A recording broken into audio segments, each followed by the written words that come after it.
Tila naman ngang nalalagay sa limelight ngayon ang mga Aquinos. Ito'y matapos nga na tila magbigay sila ng reaksyon sa ibinahagi kamakailan lamang na saloobin ni VP Sara Duterte. Pagbabahagi ng mga Aquino, reaksyon ng pamilya Aquino sa pahayag ni VP Sara Duterte. Kung pag-aaralan natin ang kasaysayan, makikita natin ang ibang-ibang ginawa kay Ninoy sa pinagdaanan ngayon ni dating Pangulong Duterte. Ito ang naging pahayag nila matapos sabihin ni Vice President Sara Duterte na wag uuwi ang kanyang ama kung ayaw nitong matulad sa sinapit ni dating Senator Benigno Aquino. Ilang mga netizen naman ang pumalag dito at sinabi na sana nga daw ay hindi na pinatulan ito ng mga Aquino dahil tila hindi naman nila nauunawaan ang tunay na ibig sabihin ng VP Presidente. Para mas malinaw, narito ang pahayag ng VP Presidente sa naging prayer rally or ang kanyang meet and greet sa The Hague, Netherlands.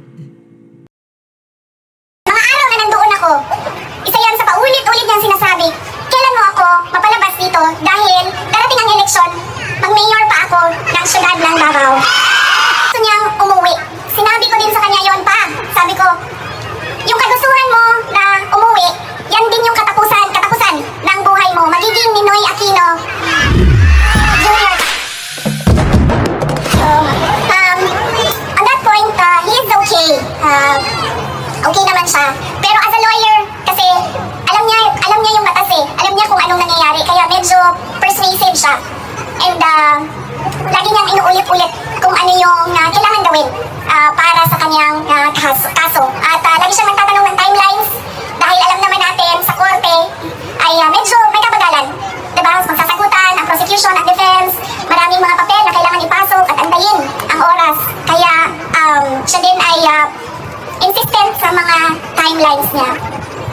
Pero ang sinasabi niya lagi, alam niya na mali ang ginawa. And at to the very minute na tinulak siya paakyat ng eroplano, ilang beses niya sinabi na I want to be tried in a Filipino court before a Filipino judge and a Filipino prosecutor. Because he knew that Wala naman sigurong masama na magbigay ng salubin ng mga Aquino pero ayon nga sa mga netizen ay tila hindi talaga nila naiintindihan ang ibig sabihin ng naging pagbabahagi ni VP Sara.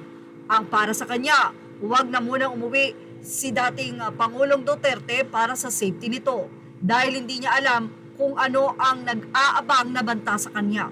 Wala siya pinagbibitangan pero the fact na pumanaw ang dating senador na si Benigno Aquino pag uwi nito ay maaaring pwedeng mangyari yon kay dating Pangulong Duterte. Hindi mo alam kung sino na ang magiging salarin. Wala na akong masasay niyo about dito. Ilagay na ang inyong opinion sa ating comment section. Images are all credit to the rightful owners. Thank you for watching Showbiz Now.